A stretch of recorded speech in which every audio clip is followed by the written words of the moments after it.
Hey, everybody, welcome back for our fourth in this series on the LTI plugin. We scheduled, okay, we had the live meeting. Then we looked at those two top tabs. Remember, one of those was our whiteboard. We were actually able to pull that whiteboard up, fully automatically pushed over there. And we were able to actually make edits if we had rights to do that.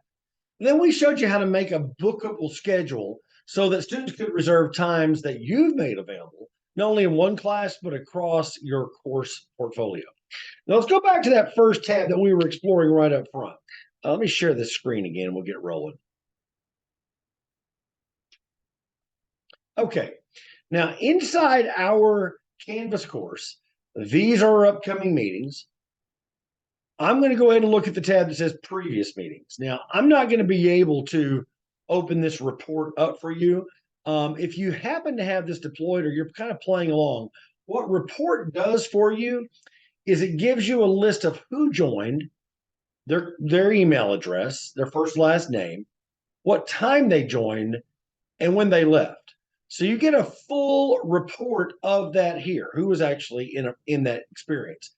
Now, this will be the first time we open up these three dots, and we're going to look at them a couple of times.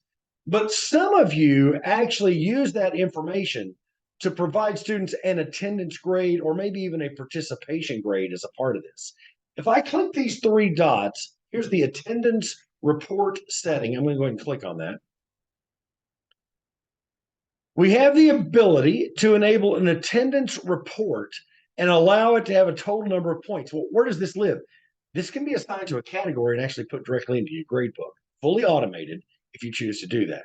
So remember, it's taking note of who they are, first, last, email, contact information, when they joined, and how long they were there. We can translate that into a score, 10 points, 5 points, 100 points. They get 10% of the total points after they've joined after they're 5 minutes late. Okay.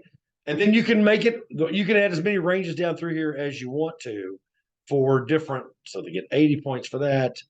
They will get 70 points for this one. You can go down through there and do whatever you want. But this is totally customizable to the way that you want to provide that information.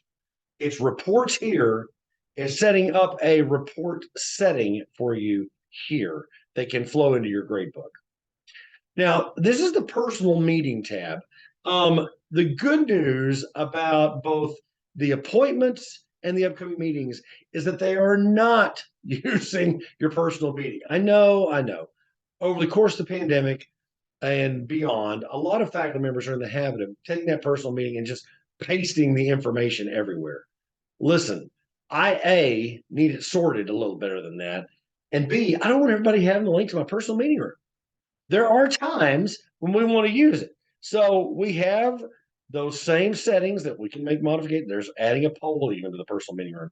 So you have the ability to make those modifications. You can add it to your calendar, but I would just buyer beware. I try not to give the same information to everybody because I don't want them trying to jump in on top of each other in some of these meetings. Now, we did make a recording just a few moments ago. I've done nothing magical with that recording. It's appeared as a link here. There's the music caprice.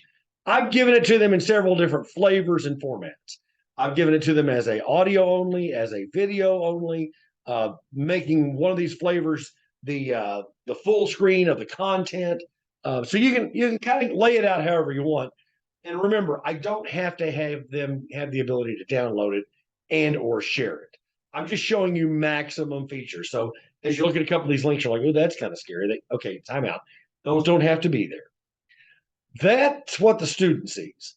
What I see is an additional field that lets me know who watched what, when, right?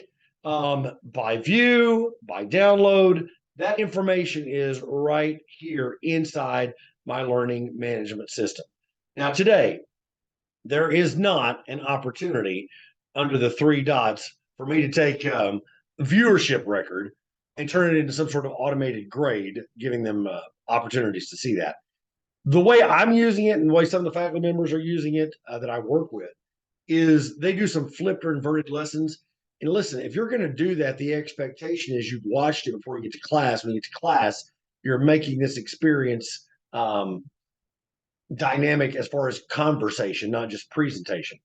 They got nothing to say if they haven't watched the video. Okay. So we kind of want to know going in who's watched it, how they've engaged it, and that sort of thing. So there's nothing here yet that associates to these recordings. Obviously, for students to be able to see it, it has to be published. By default, mine are set to do not publish. Some people just have them automatically published, and that's fine as well. And then you, of course, can publish all recordings. So upcoming meetings, previous meetings and those reports and the attendance, your personal meeting room, and cloud recordings. Now, there is one other field here, but I'm going to wait for that one until we do that one together with a few more features here simultaneously. It's called contacts, and we'll explore it in our final video on the LTI experience. Thanks again so much for watching this series. I'll see you soon.